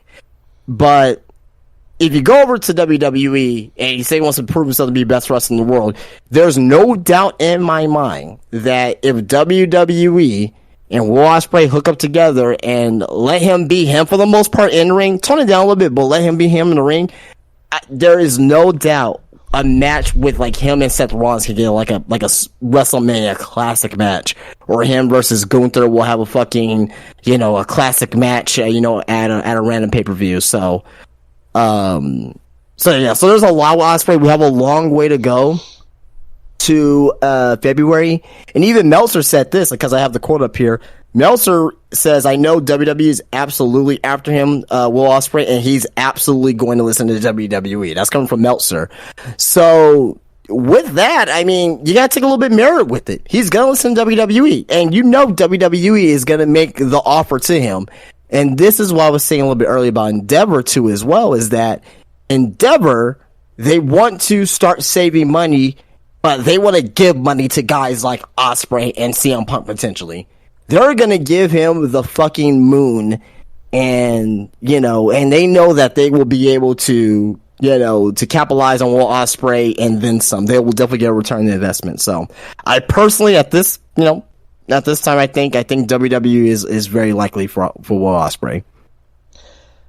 Yeah, it's one of those things of like you just said, I wouldn't be surprised if he just says I'm going to stay with AEW because this seems like more my style, but it also kind of like, if you go with AEW, doesn't that kind of negate what you just said, where it's like, I need to slow down, my body's, I'm not as young as I used to be, I'm no spring chicken. You go to WWE, you're going to get paid more money, you're going to be a bigger star, and you won't have to put your body through hell. Like, I remember he did that promo with Jericho where he's like, I got to make money for my girlfriend and my stepson. And it's like, I'm pretty sure Tony can open up that checkbook, but Endeavor, I think, has deeper pockets. I mean, Endeavor is like the oldest, talent agency, since the beginning of time. Their first agent was fucking Charlie Chaplin. Like, it doesn't get any older than that. So, like, him in WWE, like, I would think a guy like, Ospreay would look at the landscape in WWE and go, who is more appetizing to face? Like, what's a better matchup for me than in, like, AEW, where it's like, yeah, Kenny Omega, okay. Ricky Starks, he's probably not going to be here that long. MJF, I don't know if he'll be there that long. So it's like a guy like Rick, I was gonna say Ricochet, Osprey has got to think, what sounds better. And I'm with you. WWE is the better choice, and not because it's WWE, but because it's just like everything you just said. You just took the words right out of my mouth. Like better competition, better for your body. I won't say it's better competition. I just think that he has better matchups. No, not necessarily better matchups, but he has more fresh matchups. It's more fresh for him. You know what I mean? Like, he's going to have, like, in AEW, he'll have the better matches, like, because he'll be able to do more over there, right? But I just think that in WWE, everything will be more fresh and more exciting for him to go. Over there in AEW, it's like, we've seen, either of these matches 1-1, or we've seen, this match in a tag team match, or, fatal 4-way, or wherever the case may be. Like, it's not exciting. WWE is exciting and fresh if he does go over there, for sure. Right. I don't know. Again, a lot could happen from now to February, so you'll never know. We can have a WWE that has CM Punk and Will Ospreay. Like, how fucking nuts would that be? Oh, that would be. I don't know. And what would be funny too? Because I always got to talk about the elitists out there, the WWE elitists. Like, who this Will Ospreay guy just does flips and stuff. Then when it comes to the WWE, he is good. Like, he's always been good. Like, but it's just funny. It's just funny how shit's working on, social media right now in wrestling. A few more news topics. Matt Hardy explains why Vince McMahon being ousted from creative is a positive change. He was on his podcast. He says, Vince, you cannot deny his contributions to sports entertainment, professional wrestling, to WWE. He is the greatest promoter of all time. That's going to go on his tombstone as of right now. It's just times change. It was time to move on. It was time to move someone a little younger, or have someone a little younger, a little more forward thinking, someone who has more of their finger on the pulse of pop culture and today's wrestling fans. And yeah, basically Matt just echoing our sentiments. Vince is no longer uncreative. This was an Ari Manuel decision to take Vince away from creative and put Paul Levesque, Triple H, on creative, and so far it's been a good thing. But I don't know if you have any thoughts on that, or should I move on? I mean, same thing there that we don't already know. So, yeah. Right. I agree, Matt. And another news article, basically someone saying something we already know. Raquel Rodriguez discusses the curse on the WWE Women's Tag Team titles. I think this might be a play on, what is it? What's her name? Alba Fire and Isla Dawn said. She was doing an interview with the Dallas Morning News. She said, I do think there's a little bit of a curse. Liv and I, from the very beginning when we started tagging, we told each other that there was something we wanted to build up. We wanted to make the women's tag titles feel important. They should be on the same level, on the same pedestal as the Women's World Championship, as any championship really on the WWE roster, even the men's ones. But because of this curse, it's just really been affecting team after team after team. So I'm kind of relieved that right now I'm not in that picture at the moment, even though I miss my buddy Liv. But at the same time, I feel for Chelsea and I feel for Piper, and I just hope that they're able to be the champions that I know they want to be representing those titles. So, again, just saying what we already don't know, that the women's tag team titles have been more harm than good. Just get rid of them. Just make like a secondary women's title, like a Intercontinental title, make a TV title. So, I don't know. And then, final article, I thought this was kind of interesting from the way it looked. It's not really like anything news, it's more just like, I guess, a history thing. Wrestlers immediately axe after a match. So, Mr. Kennedy in 2009 got fired after dropping Randy Orton on his head in a episode of Raw in 2009. It was a multi-man tag team match, so he was axed after that. Lakers versus Nuggets. Yeah. Brad Maddox, he was fired in 2015 after calling the audience cocky pricks at a house show. So he was gone after that. Eugene got fired in 2009 for... Oh, he was in a match against the Calgary Kid in a contract on a pole match. The Calgary Kid won, and the Calgary Kid revealed to be The Miz. So The Miz went on to wear tights after that, which, funny story, The Miz wore tights because Vince McMahon apparently liked his legs. That's a quote from The Miz. He said, Vince McMahon told me, you have nice legs. You should wear tights more. So, that's what happened with that. Buff Bagwell, fired from the WWF in 2001 after just having one match. It was against Booker T in a very infamous match on episode of Raw. I mean, there was a story behind it. There was the infamous story with Shane Helms, where Shane Helms threw a cold bottle of water at him. And then Jim Ross explaining how his mom would call him all the time and make demands, and basically told his mom, listen, don't ever call me again. So, after speaking to Buff, he said that story was completely fake, so. Yeah, well. I'm gonna go with the man himself, so. All right. Cain Velasquez was fired in 2019 after the match with Brock at Crown Jewel. It was just a one-time thing, and then he got fired. So, Abraham Washington got fired after the infamous promo while he was managing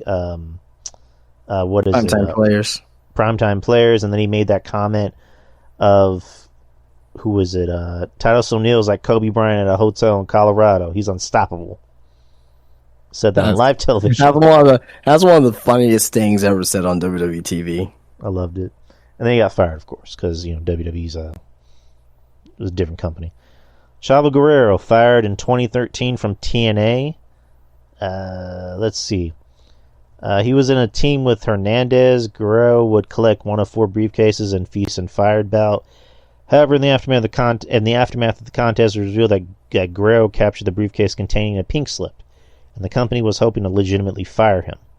Guerrero would bring a lawyer into the equation to avoid the potential real-life axing, but will end up quitting due to feeling disrespected by the situation. So there you go. Okay. Teddy Hart got fired in 2003. Where the hell did he get fired from? Let's see. Oh yeah, Ring of Honor. I think it was Ring of Honor. Hart would begin to scale oh yeah, it was Ring of Honor. He had a match with Samoa Joe, and then he legit almost got his ass beat after the show. So, Arn Anderson got fired from WWE in 2019 after an incident with Alicia Fox, where they, for whatever reason, they blamed it on Arn, and he got fired. So, went to AEW. So there's that. Ultimate Warrior got fired in 1991 in that infamous letter that Vince wrote to him, basically saying you're a legend in your own mind. And after Warrior held him up for more money. But yeah, that's about it. That's all the articles I have. All right. Did you bring anything? A couple things. WWE announces a docuseries titled Superstars of Tomorrow that will follow participants, recruits in WWE's new NIL program as they make their journey into becoming a WWE superstar. Release date unknown yet. So kind of like in I think it was like 2015, 2016, wherever it was, when they had the NXT version of that.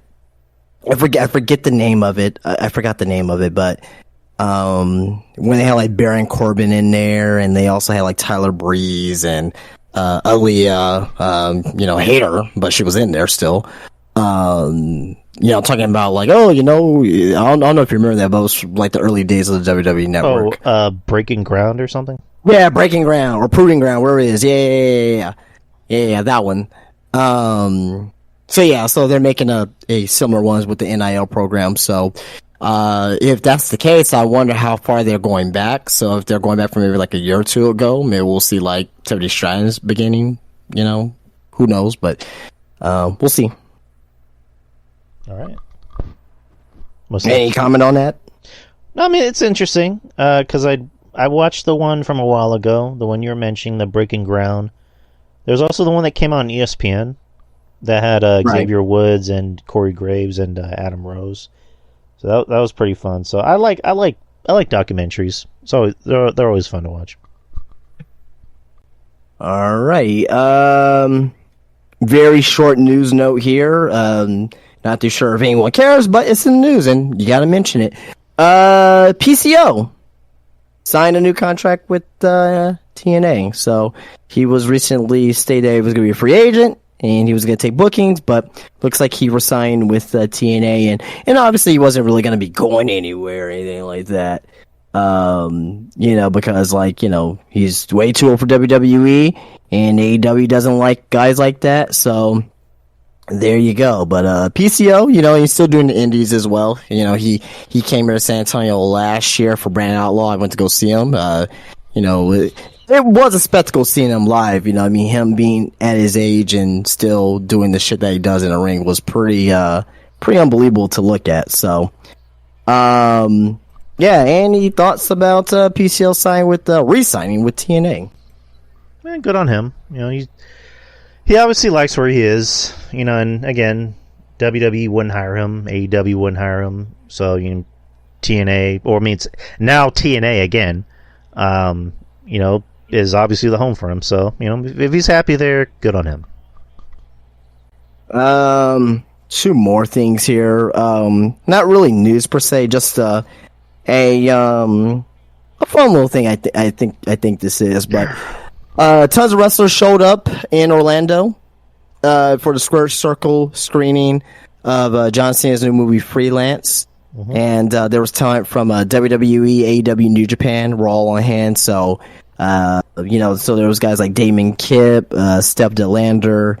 You had Noel Foley there, Lacey Evans, Top Dollar, Sean Spears, Peyton Royce, LA Knight was there too. You also had Emma and not Roderick Strong, fucking